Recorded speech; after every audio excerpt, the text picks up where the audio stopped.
is Pavlina Tcherneva. It's very good to be here. Thank you for having me. Thank you for coming. I wanted to talk today about two particular issues that Bernie Sanders, that are very near and dear to the campaign, and that's the problem of inequality and jobs.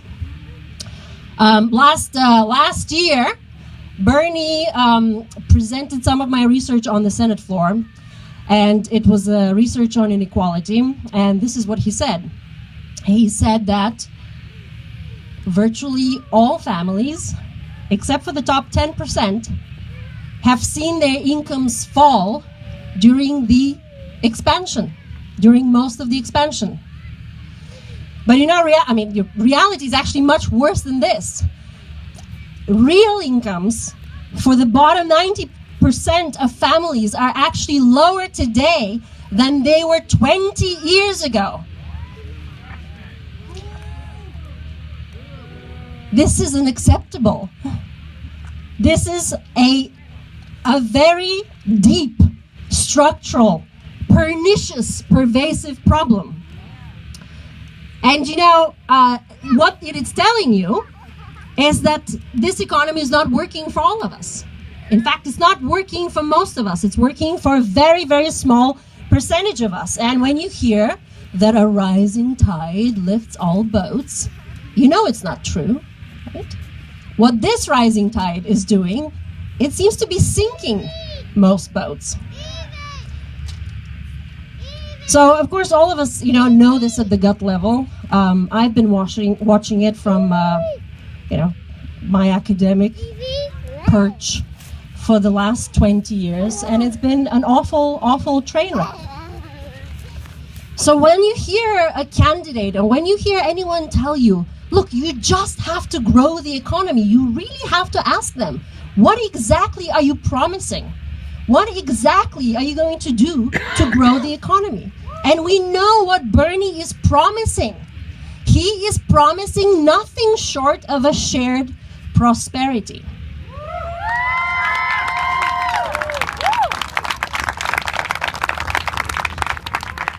We have become accustomed to jobless growth, income stagnating. We know we're not doing better than our parents were doing. We worry about our children not doing as well as we were doing. We want jobs. We want good jobs. We want decent paying jobs. And, in my work, I study inequality and unemployment, and honestly, often I question my professional choices because this is pretty depressing stuff to read on a daily basis. But the reality is, we do need jobs. We need readily accessible jobs. We need abundant jobs. We need them right here jobs. We don't need them over there in another community. We need them in our communities right next to us, with good access to transportation, with good benefits, with good childcare, with all of the conditions that will make us successful. These are the kinds of jobs that we need. And instead, what we have, our distressed communities, like right here in Newburgh, what we've got is persistent and high unemployment. And I'm sorry to sound like I'm sounding an alarm or use a hyperbole, but unemployment kills.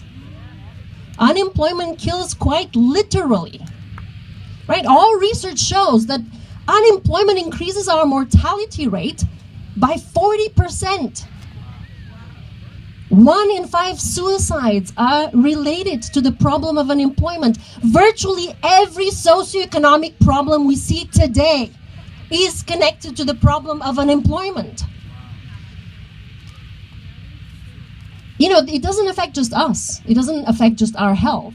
Research shows that our children's health, our children's economic opportunities are linked to our unemployment. It is unacceptable. All right, this is how we have to think about this problem. This is cancer, right?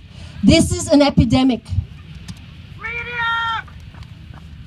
This is a silent and invisible killer, and it has to be treated like a medical emergency.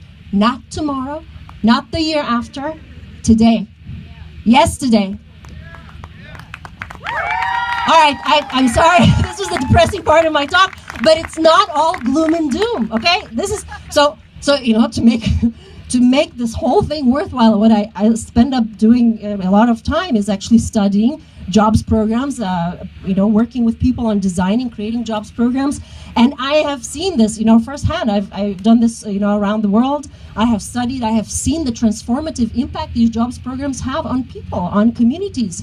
They are empowering. Jobs programs help women, they help men, they help young people, they help disenfranchised people, they help our communities, they help the environment. There is not a problem we cannot solve with jobs programs. And direct jobs programs of the kind that we saw during the 30s New Deal era is what we need now. The time has come. We invented this model in the United States right here. Why are we not embracing it again?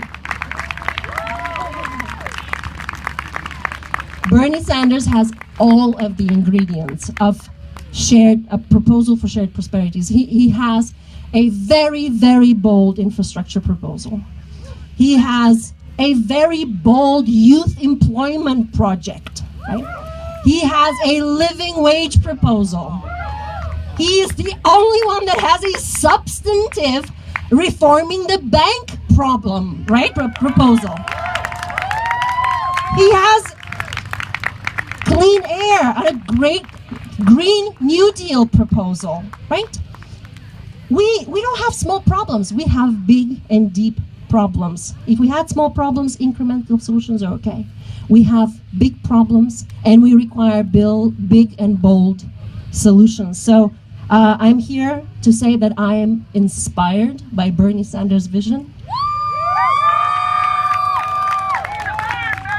I am inspired by his long-standing commitment to social and economic justice. He is the only one that can promise us anything close to an economic Bill of Rights. And we need to support him. I hope that we can all give him New York on Tuesday. Go vote for Bernie.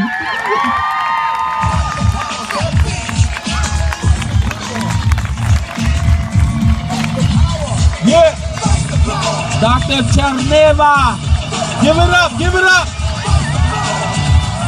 Come on, fight the power.